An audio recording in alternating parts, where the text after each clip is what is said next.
So we're gonna get into this recipe now, and the Chile chocolate cake is really good. I am not a huge fan of sweets that are extremely sweet. I like things to have this nice balance throughout them. And what I really like about this cake is that it has that slight smokiness and the little bit of heat that you find in not just the Chile, which you can use cayenne or a mild chili powder, but also the Ceylon cinnamon gives that little bit of spicy note, although it's not like capsaicin spicy, but spices spicy. And so I really like that flavor profile in there. And so we're gonna get right into it. We'll start with baking the cake, and I've already baked one ahead of time that we can use to frost this cake. And if you are baking along or cooking along, just make sure that you have your oven preheated to 350 so that when it comes time to pop your cake in the oven, it's ready to go for you. And we're gonna do a couple of things to just prepare if you are cooking along. You wanna make sure that you soak a 1/4 cup of cashews ahead of time, and you can use some hot water to soak them if you want to do a quick soak and have them absorb that water really quickly. It doesn't matter how much water as long as they're completely submerged in the water. So you want to make sure you do that. That's going to be in our frosting, and I'll talk a little bit about that later. And then we're going to get into the actual cake itself. So I have 2 screens. One of them is my face and the other one is my countertop. And I'm bringing a bowl here to my countertop, and you should be able to see this bowl. I'm gonna bring over my wheat flour. I really like to use whole wheat flour for any of my baking. I rarely ever use just all-purpose white flour. It usually is like some sort of like a wheat base. And so I just bought this bag of flour maybe a week ago or so. And it's just an all-purpose wheat flour. This is King Arthur is the brand. And what I didn't measure this out ahead of time because I wanted to make sure that I showed you how I like to measure things for the flour. And so it's really important that you don't put your scoop inside of the bag, that you place your scoop. This is a scoop for 1 cup here. And I'm going to place that inside of my bowl. And I'm going to, because this bag is pretty full, I'm going to just gently pour that flour into the cup. And so you want to pour in versus scooping out. The reason is because if you scoop out, you'll end up compacting the flour and you'll end up getting something that's a lot more than 1 cup. And that'll create a dry cookie, a dry cake, because you're going to have a little bit too much of that dry ingredient there. And so you want to either use a spoon, if it's a huge bag, to scoop some out and add it to your cup measure, or you can pour it gently in there. And you can see here that I have a cup of my flour. And so I'm going to throw that in there, and I'm looking for 1.5 cups. So I'm going to grab my 1/2 cup measure. I'm just going to literally put it right back into the bowl on top of the flour I just poured out. And I'm going to measure out my 1/2 cup. And there have been times where it's gone, where the bag is really full and some of it just spills over. And so you just got to be real gentle here. And I like to shake the cup to make sure that I'm getting it leveled out and that I can add a little bit more as needed. So I think I should have my 1/2 cup there. So I have my 1/2 cup measurement here. It looks like it's a little, the lighting is a little washed out. Let me try to turn this a little bit. See if that helps. Or maybe if you could move the camera back just a touch, that might help. Let's see. Yeah. Okay. And then let me turn this up. Yeah. Yeah. Okay, there we go.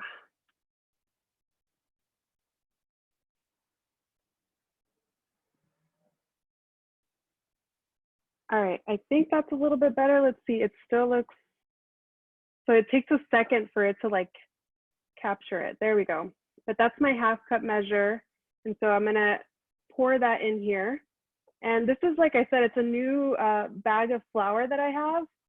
So the flour is really nice and light. If you had any flour that had clumps in it, you can definitely put this in a sifter to sift through any clumps.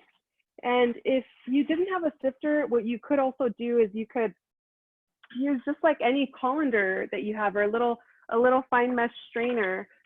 This one is kind of wide. The holes are a little bit wide, but if I had a smaller one, I would just pour that into there and then just gently shake all of the flour out, and you'll be left with the little clumps inside that you can just use your fingers to break down. So just something to keep in mind in case you do have any lumps, because you want to try to make sure that everything's as well incorporated as possible. So I'm going to put away my flour, and I'm already making like a mess right here, but don't mind that. And I'm going to set this aside for a second because I just remembered that I want to do something else first, just to give it some time to, let me just put that later. There we go. I want to do something first just to give me a moment to prep my flax seeds. So I'm using flax eggs here, and if you have never used flax eggs for baking, essentially what it is it's a binder, the same way that eggs are a binder for anything that you're baking. And so I don't have flax meal available. And, you know, especially right now during this crazy time, if you don't have flax meal, but you have flax seeds and you want to still make this cake, all you simply have to do is take your whole flax seeds, which is what I have here. I have the whole seeds, and I'm going to just add them to my blender until they completely break down into a flax meal. And I'm using a high power blender, but any blender should be able to do the trick. So all I'm going to do is I'm going to add these seeds to my blender, and I'm just going to blitz them until they're a powder, essentially. So let me go ahead and do that.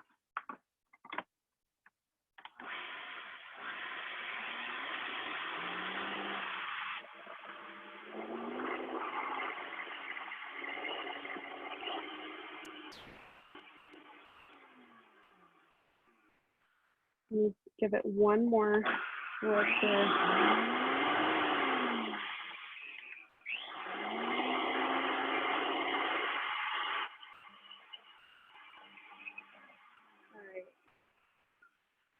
Let me grab my spatula, and I'm going to pour this back into the bowl and then show you how I combine it.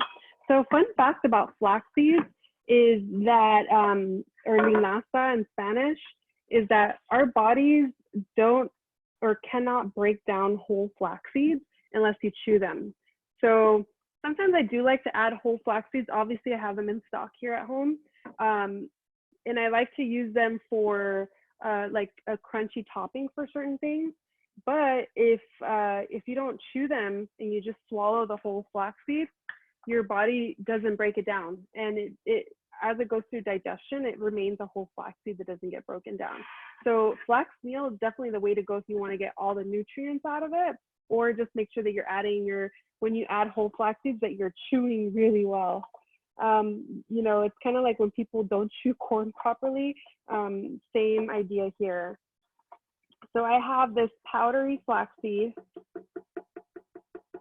You can see here that it's not a super fine powder, like it's not as fine as my flour, but it has a little bit more texture to it.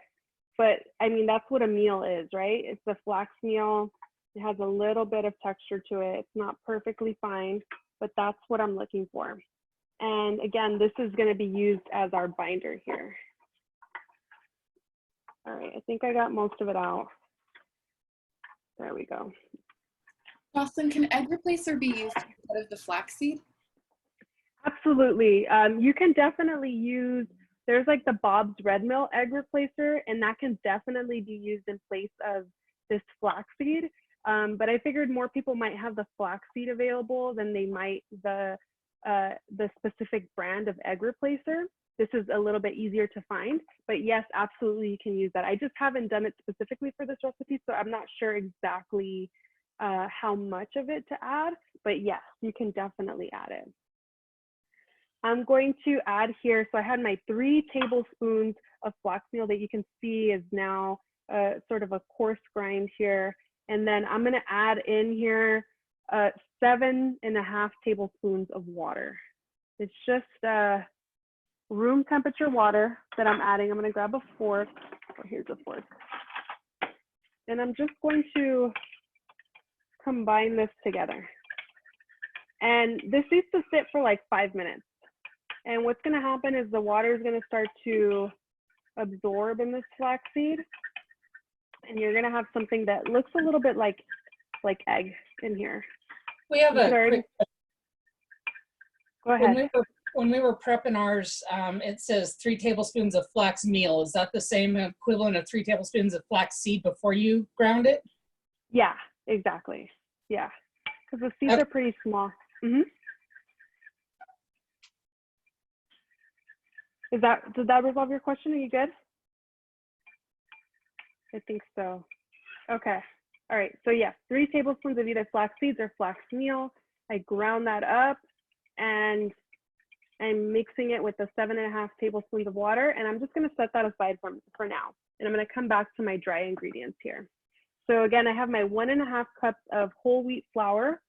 And I'm just going to add here some baking powder and some baking soda. And that's really light. So the camera's like, what is going on here?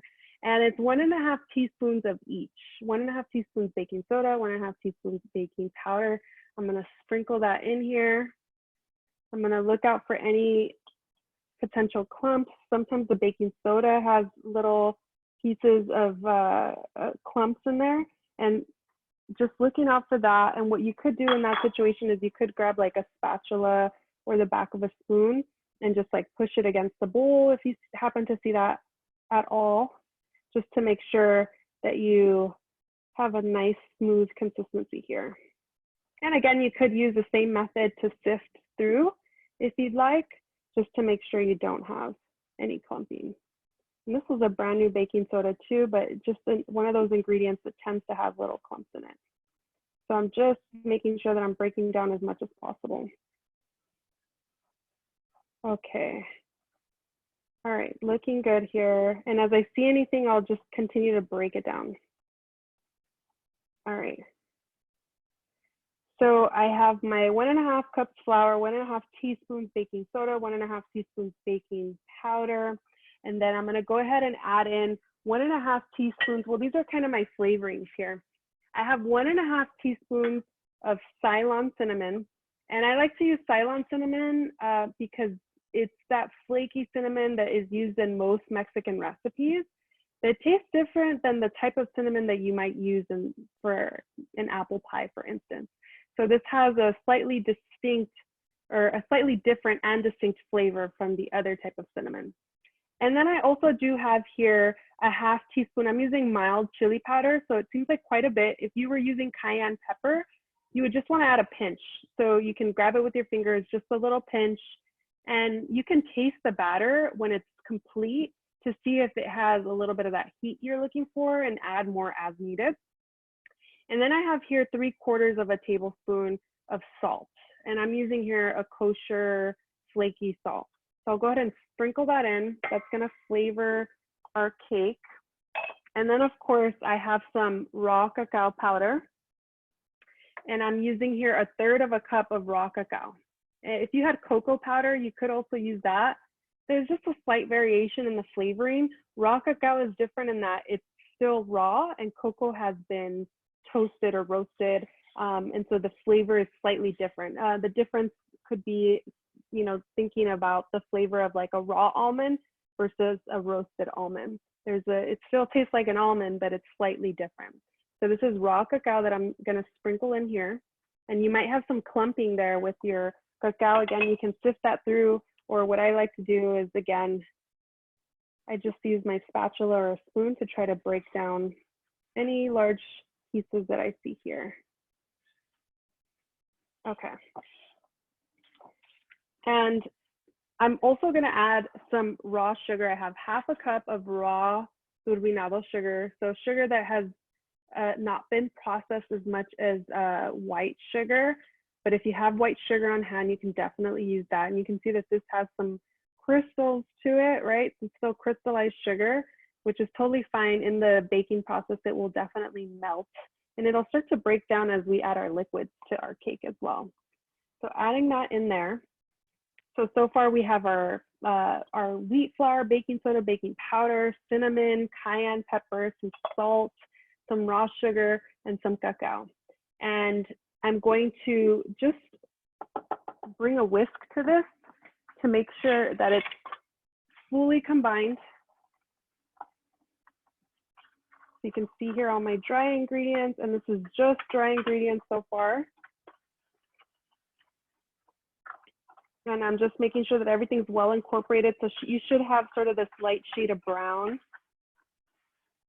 that we're going for here, and that you don't find any areas where you haven't mixed all the ingredients together.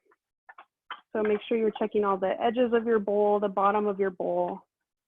All right, and I think I'm pretty good to go there. And I'm just gonna set that aside as I start to work with my wet ingredients. So I'm gonna bring another bowl here. Here we go.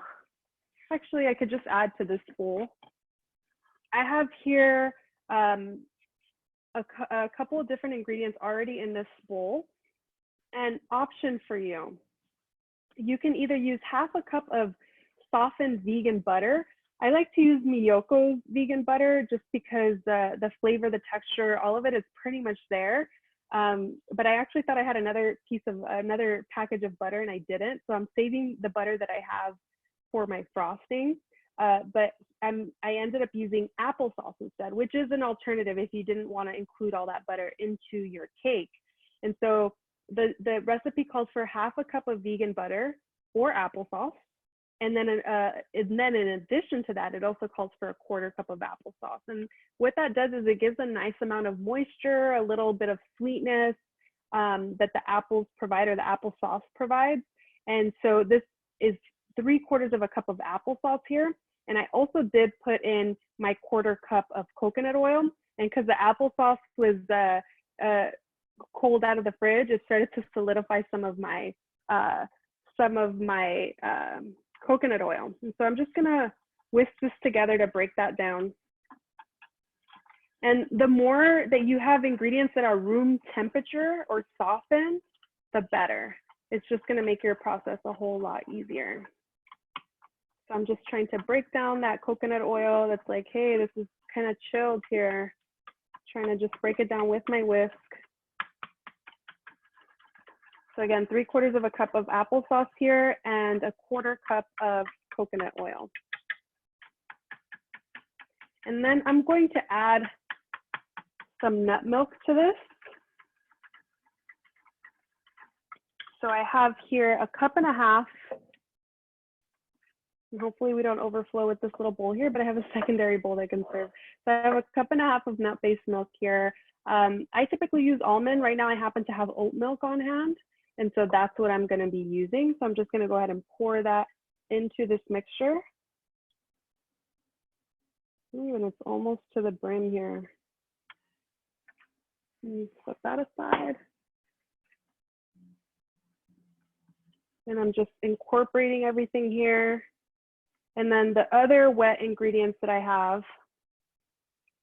are 2 teaspoons of vinegar. And I mix them together.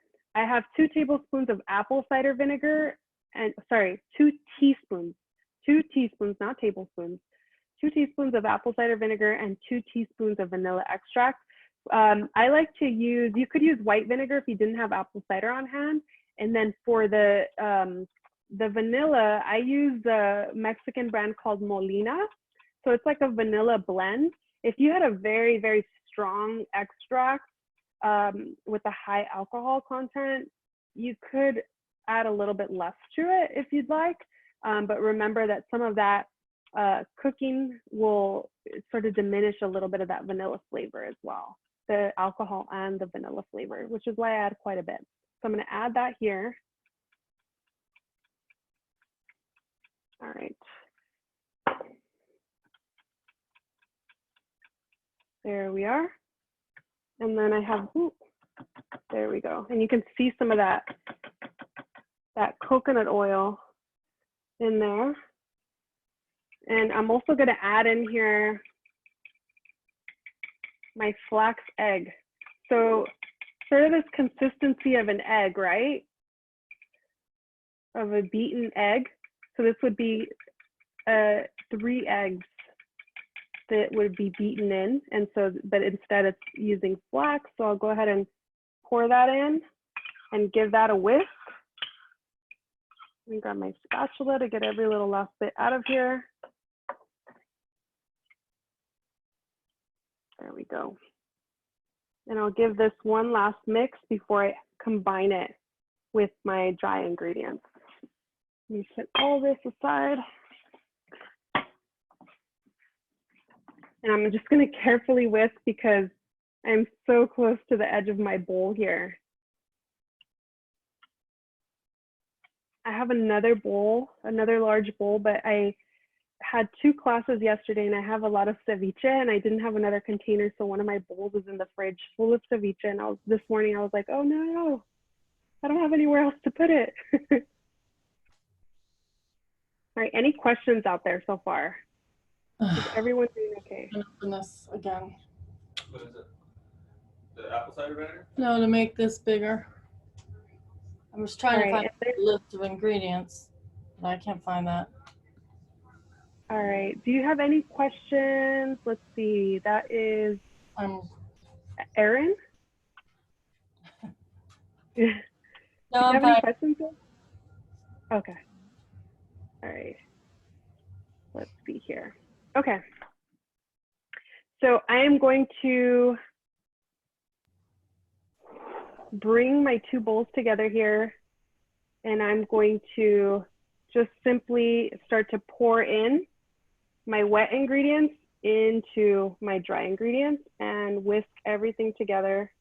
I'm gonna grab my spatula and make sure I get every little last bit of this wet ingredient, this wet mixture into my dry mixture. Oh. There we go. All right. There we are. And now it's a matter of just mixing and mixing and mixing until you see that everything is combined.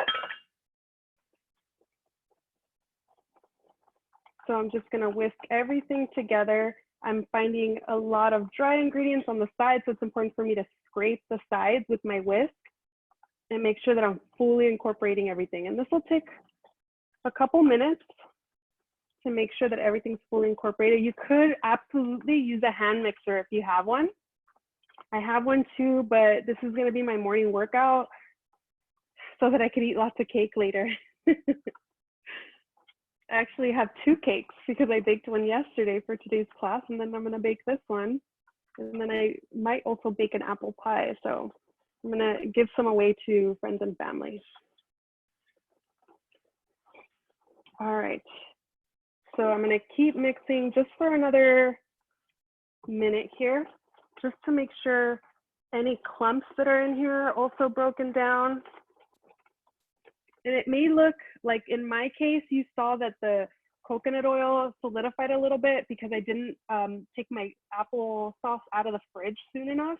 So it's still a little cheek chilled, but hopefully with some of this movement, that coconut oil will start to break down a little bit more. Wow, I'm like out of breath here.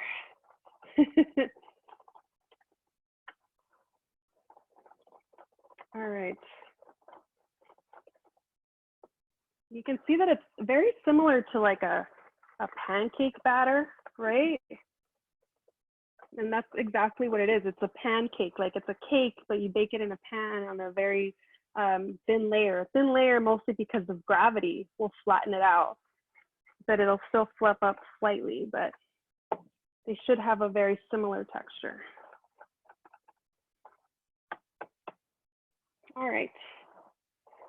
So I am going to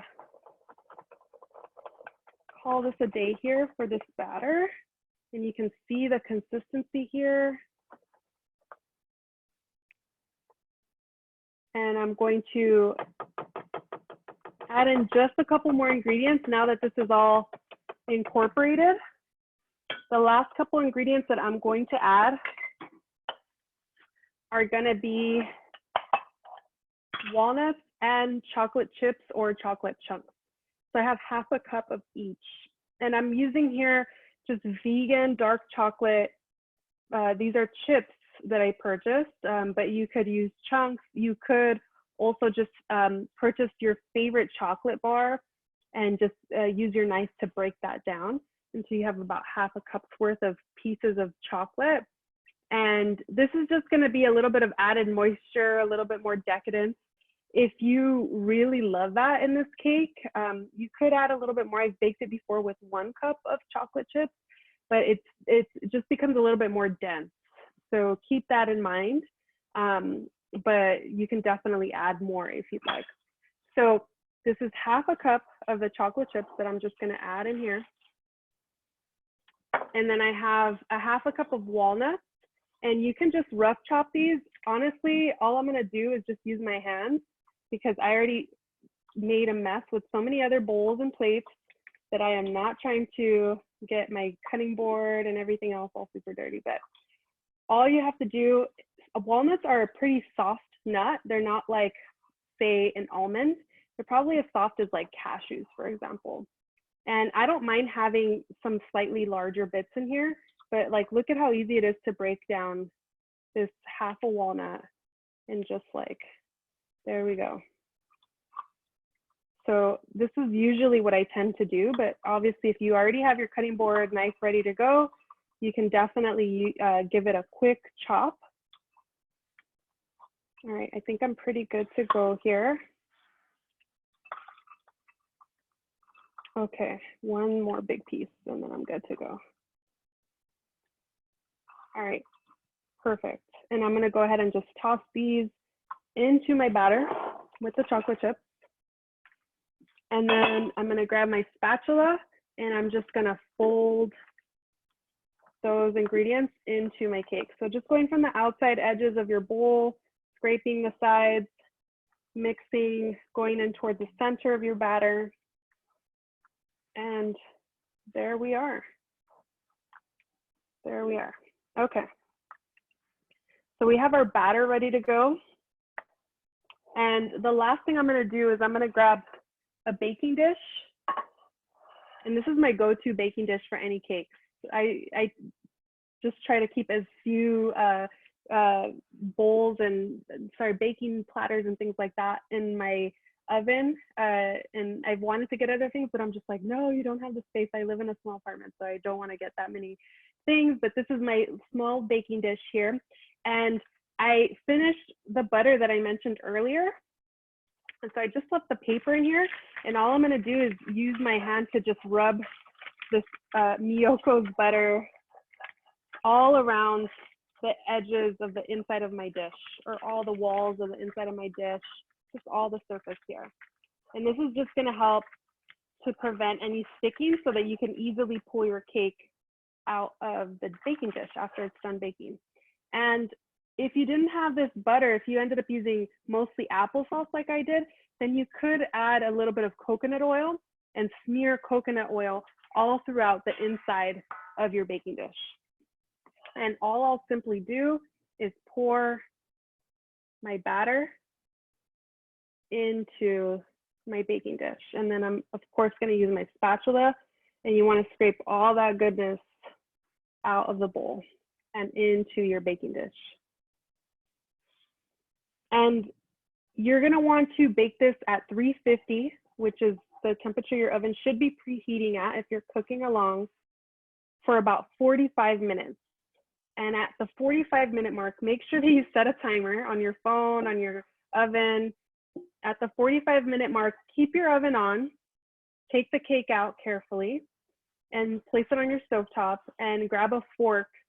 And you're going to want to just pierce a few different areas. I like to pierce at least 3 to 4 areas, but mostly the most important and the place that takes longest to cook is the center, the center of your cake. And when you pierce through, you should see that there's no batter on your cake anymore. You should see that or no batter on your fork. You should see little pieces of chocolate bread, you know, like cooked pieces. And just also keep note though, that you put those chocolate chunks in there. So you might pierce and see like a smear of chocolate. but that's different than the batter. The batter is going to be a little bit lighter in color. So if you do see that chocolate smear, pierce a few more areas to see if you get a clear fork that comes out clean. And that's when you'll know that it's done. And so that's 350 for 45 minutes. So I'm just gonna set this aside now as we start to work on our frosting. And like I said, I have a cake that I baked yesterday. So I have one that's essentially ready to go. Jocelyn, what's the size of that baking dish you're using? With the size, it's about it's like about like a 10 by 7 baking dish. And I'm gonna bring down, this one's full of flaxseed. You could use the same blender as earlier. I have another blender cup, so I'm just gonna bring that one down.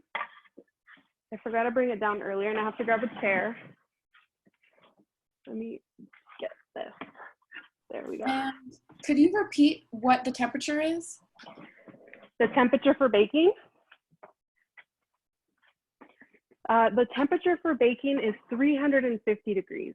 So if you are baking along, please make sure that you're preheating your oven as you're getting your cake ingredients ready. Because depending on your oven, sometimes it takes a little while. Like it might beep, beep, beep saying, hey, I'm ready for 350. I like to have the oven on for a little bit just to make sure like it's really hot, like it's ready for me. I don't like to wait for the oven. So for example, with Todo Verde, whenever I know that we're gonna be baking, or not really baking, but mostly like roasting veggies and things like that, as soon as we arrive to the kitchen, the first thing I do is fill up our sinks with like dishwashing solution and stuff and turn on the oven, even though we're probably not gonna roast in the oven for maybe another 45 to an hour. But when I'm ready, that oven's gonna be like perfect temperature. So preheat your oven. I'm gonna grab my ingredients for the frosting.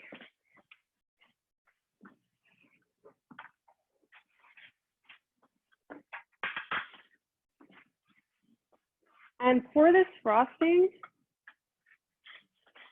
I'm gonna rely on my blender to do all the work for me. So typically what you see in a frosting is you'll see softened butter and confectioner's sugar and maybe some sort of flavoring. It could be food coloring as well too, that gives it a different element, but usually it's just fine powdery sugar and butter. And so we are using softened butter here, but I'm also going to use some cashews that have been soaking to give a little bit of body to the frosting as well too. And then like I said, I don't like to have a lot of extra things. So what I do is I like to use the same raw sugar that I already have on hand, which is just like a raw, like I showed you earlier, this like crystallized raw sugar, and I blend it. I blend it until it's powdery and fine. And that is what gives me that sort of confectioner sugar feel to it. But if you had confectioner sugar on hand and wanted to use that, you're more than welcome to, because it's already that fine powder. It's just more processed. So I like to do a lot of the processing as much as possible myself. And so I'm just gonna blend this, and it has to be a dry blender. So if you have any moisture in here, it's gonna be a little harder to break down. We will eventually end up adding moisture. Let me get my cake out of the way here. But just to break down the sugar, I'm gonna add, let me make sure I'm looking at this because I have my copy here of all the rest of all the ingredients. I have 3/4 of a cup of raw sugar, and I'm just gonna drop this into my blender. And before I add anything else to it, I'm gonna just break this down. I'm gonna need to use my spatula because sometimes I have some sugar that just gets impacted into the corners of the blender and it doesn't break down. So I'll need to scrape that a little bit and then blend it again. So let me do that.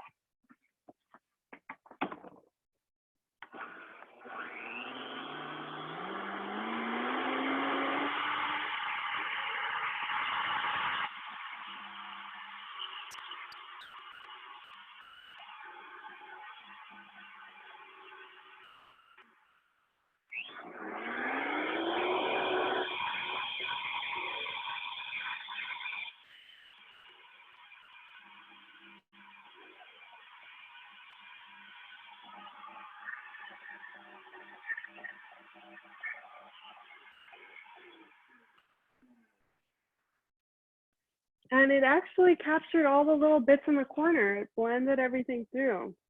So I'm gonna just wait like 10 seconds to open this up, because if I do open it right away, there's gonna be a little cloud of sugary air. And so I just wanna wait a couple seconds, and then I'll open this up, and I'm gonna put in my other ingredients.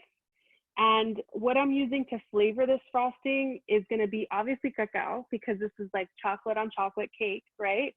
And I'm just using 2 tablespoons of raw cacao versus, you know, a whole lot of it. 2 tablespoons will do the trick. It'll definitely give it that chocolatey flavor that you want in the frosting.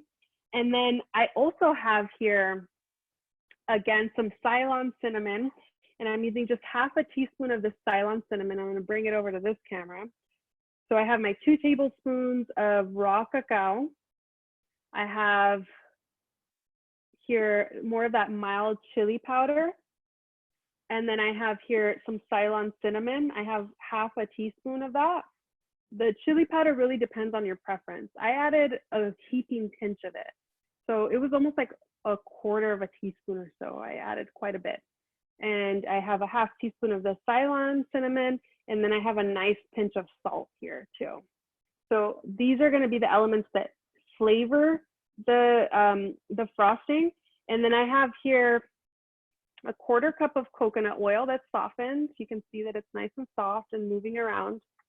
I have my 1/4 cup of cashews that have been soaking. I'm gonna drain this liquid out, and I'm just gonna use the soft cashews only. And then I have half a cup of vegan butter that's soft. It's been sitting out for a little bit. And so this is what I'm gonna use to frost my cake. And you could switch it up slightly. Like I've tried different variations of it. One where I was like, I don't want to use any vegan butter. I'm just going to use coconut oil and some cashews. And that works. You just don't have the same body that you would have when you use the vegan butter, because that it solidifies into like a particular, you know, like once you layer it on, even at room temp, it'll hold that shape. And when you pop it in the fridge, it'll solidify slightly. Whereas the coconut oil, it melts a lot faster. So I'm just straining my cashews. There we go. And let me get everything into the blender. So I'm gonna open up my blender now. There we go. And yes, it broke down. So you can see that it's almost like this fine confection sugar now, right? And I did that myself. So there's a little clumping on here, but it's really fine. Okay, so I'll move that aside. So you can see that it made the color white. So that's essentially what folks do, is they break it down, they grind it down to a fine powder, and then it makes you just saw it, you saw it here first, right? It was brown turbinado sugar, now it's white. And I'm going to toss in here all the other ingredients. I have my 1/4 cup of soaked cashews. I have my 2 tablespoons of raw cacao, half teaspoon Ceylon, a nice heaping pinch of chili powder. If you were using cayenne, add a lot less, and then you can always add more if you'd like. And then I'm going to grab a spatula here, and I'm going to add in my 1/4 cup of, and one thing I didn't mention for the coconut oil, really important, refined coconut oil. So if you haven't worked with coconut oil very often, when you go to the store, you'll see 2 varieties. You'll see virgin coconut oil and refined coconut oil. And you want to get the refined because the virgin coconut oil tastes like coconut. It hasn't been processed, which is great. And it's good for a lot of things if you love that coconut flavor. But if you're making a chocolate cake that you want to taste like chocolate, then you don't want to use the virgin coconut oil, because then your whole cake is going to taste like coconut chocolate. But if you use refined coconut oil, you'll still be able to use the fat of the coconut oil as a way to kind of make a frosting or solidify or like add fat content to the cake without that coconut flavor. So I'm adding that here, a 1/4 cup. And if you only had virgin coconut oil on hand, don't fret, it's still gonna taste really good. It's definitely gonna have a coconut flavor, but you probably have that coconut oil because you love coconut. So you can definitely use it here. And then next time, try it with your refined coconut oil just to taste that difference. And then I'm adding here my 1/2 cup of my softened butter. And you can see that it's nice and soft. I can easily break that down. There we go. I'm going to scrape this. And like I said, the blender is going to do all the work for me. As I blend, so usually you'll see people using a mixer for this. So I'm just going to use a blender and blend it until it's super smooth and creamy. The only thing that I'll see here is it'll become pretty soft. And so I like to, once I frost my cake, let it sit in the fridge for like an hour, 2 hours. And having it sit in the fridge is going to help it just firm up a little bit so that you have a frosting that's not so melty. All right, so I'm going to add the lid back onto my blender. And I'm going to blend this until smooth.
All right, so this has blended until it's nice and creamy smooth. You can see the texture here. And again, this is like really soft because it's actually a little warm because of the blending. And so, and it's really delicious. It has a nice amount of sweetness, which is what a frosting is supposed to do. It's supposed to coat your cake with a little bit more sweetness. You could pop this in the fridge, and it is a little warm. You could pop it in the fridge for a couple minutes and let it firm up as is, and that'll create a more spreadable frosting for your cake versus this I can probably pour over my cake. And so what's gonna happen if I did this just right now, which is what I am gonna do because I don't want us to run out of time and I didn't make a second batch of frosting, is I'm gonna drizzle some and it's gonna kind of ooze over the side, which could be really delicious if you wanna serve the cake that way right away. But if you wanted to have this like more spreadable layer of frosting, pop this in your fridge, let that coconut oil and the butter do its thing, which is gonna help solidify. The cashews are in there, giving it a nice body as well too. And then that's gonna help spread the frosting over your cake. And like I said, I baked a cake yesterday. And so you can see here, my little sheet of cake. I'm gonna place this on the counter. It's such a cute little cake, I love it. And I can see some of the chocolate chunks in here. Like you can see a little bit of like the little divots, and here's like a few chocolate chunks throughout that kind of melted but have solidified since this cake is room temperature. So I didn't put this in the fridge. It's room temperature cake. I made it last night. It cooled all night, and all it needs to do is be frosted. So I'm gonna go ahead and grab my spatula here to help me frost this cake. And again, this is your personal preference. Like I said, you could definitely put this frosting into the fridge.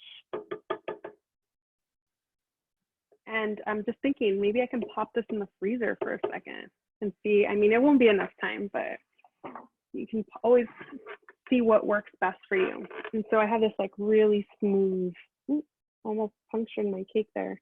This really smooth frosting.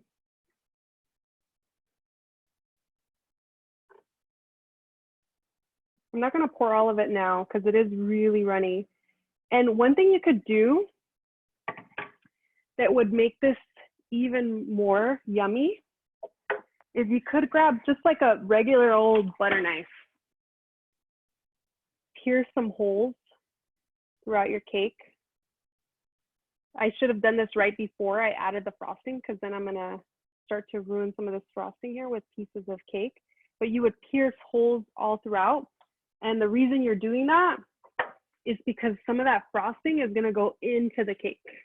So it's gonna make your cake even more moist. So just like a few tricks here and there. And see how I have some oozing happening, or I don't know if you can see on that side, but I have a little bit of oozing happening with my frosting going over the edge. And I'm just gonna frost just the top for now, and I'll let some of it kind of spill over the sides.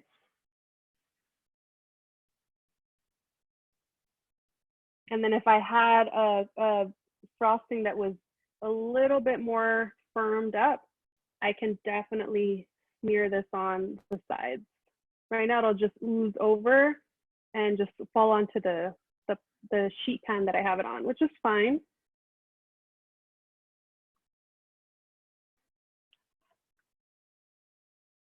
All right. There we are. So I still have a little bit of frosting left here, which would be the frosting that I would use to frost the sides. And in all honesty, because I baked 2 cakes, I'm actually gonna just make a shortcut and frost my second cake with this. So it'll have a little bit less frosting than usual, but just to make sure that both cakes are nice and frosted, which this is not a bad amount of frosting there. But if you really love frosting, you can definitely add all of them. And the last touch here is going to be to get some of that cayenne or mild chili powder and just sprinkle some over the top. So I like to do a really thin sprinkling. You can add more for garnish to each individual slice. We're gonna take a slice of this for sure. So just a little bit of chili powder. I don't know if you can see that slight contrast in color on your end, but I just have a little bit of and it doesn't pop a ton because obviously we have this sort of brown color with a deep red, but it has a little bit of color contrast there. So I'm going to cut a slice of this cake and give it a taste. Let me get rid of all these bowls. I'd love to answer any questions you have. Let me grab one of these bowls.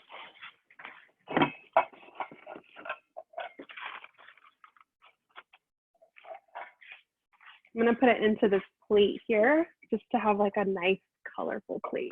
All right. And I'm going to grab my knife and a spatula. If you have a cake cutter, you can definitely use that.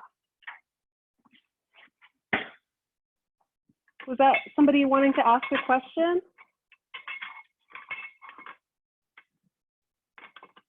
I thought I had a spatula in here. Oh, here it is.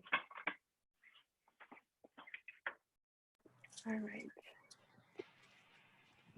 I hear some background noise. I don't know if that's anybody wanting to ask a question. Let me go into gallery view here. Okay. It seems like everybody's muted. All right, great.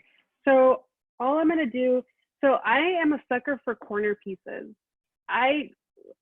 For whatever reason, growing up, whenever I would bake cookies and do things, like that's one of the first ways that I actually got into food, is that I would just bake when I was a teenager. And I started off with baking out of the boxes, right? You know, buying cake mixes out of the box and adding a few things here and there. And I felt like, oh, wow, like I can bake birthday cakes for people and for family members and friends and things like that. But there was something about like the slightly like more crisp edges of the cake or cookies that were like just on the brink of like being too crunchy. They have a crunchy bottom and edges, and they're still a little soft and chewy in the center.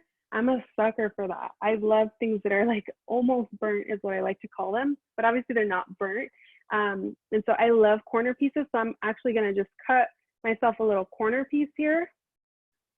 I'm just using a regular old knife here. You could use a cake cutter. I'm gonna cut a little piece. Cutting myself a real little piece actually. Put that aside. I'm gonna grab my spatula here to help me pick up this cake. I got the hugest, like the biggest plate ever for this little piece of cake. But you can see here that the cake, look at how moist that is. You can see those chocolate pieces in there. You have more moisture from the frosting.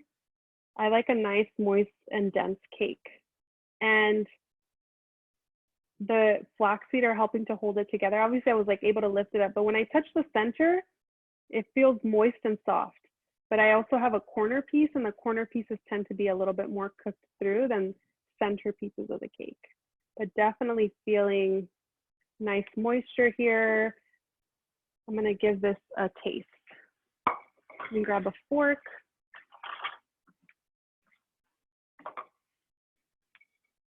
And I should transfer it to another plate. This is like too teeny tiny of a slice to have that big old plate. I'm gonna grab a small little plate here and transfer this carefully over. There we go. So I have my little piece of cake. And you can see that it's nice and moist.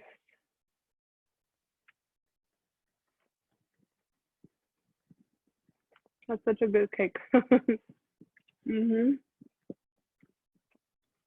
It's really moist. I got a little piece of walnut.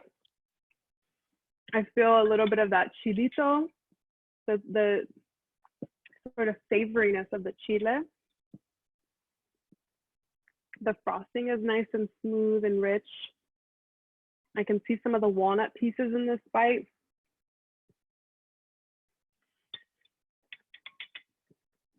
If you have a nut allergy and didn't want to include walnuts, you can leave them out. Oh my gosh, I'm eating with a mouthful. Hold on.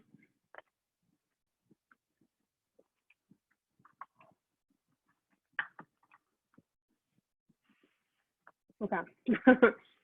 You can leave out the walnuts if you'd like, or it would also be really interesting to have a few pepitas in there, some slightly toasted pepitas that you can mix in, and you'll still have little bits of crunchiness, but the pepitas will even, you know, they'll shine pretty brightly throughout the cake as well too. So you can definitely use that as an alternative. There was one other point that I was going to mention. I did mention at the beginning that I'm not a huge fan of super sweet sweets. If you love sweet sweets, by all means, add a little bit more sugar to it if you need to. So if you want it to feel even more sweet and decadent, you can definitely add more sugar. I was always cautious about using sugar. If you know my story, you know that my dad's diabetic. And so I'm always trying to make things that my whole family can enjoy, and like not just those of us who are like not dealing with those health issues, but that everybody can have a little slice and still enjoy a little bit of sweetness. But if you love sweets, by all means, you can add a little bit more to it, whether it's in the frosting or which the frosting I think is pretty sweet, but the cake itself, you could definitely add a little bit more. But for me, I find that this level of sweetness is just right. It's gonna hit the spot. If you're craving something chocolatey, you want it to be a baked good, it definitely has that nice punch of chocolate. You can feel a little bit of that spice shining through with the cinnamon and the chile. And for me, it just feels more like a well-rounded cake rather than just like hitting you with some sugariness, which is good. But I want to be able to like really enjoy the cake.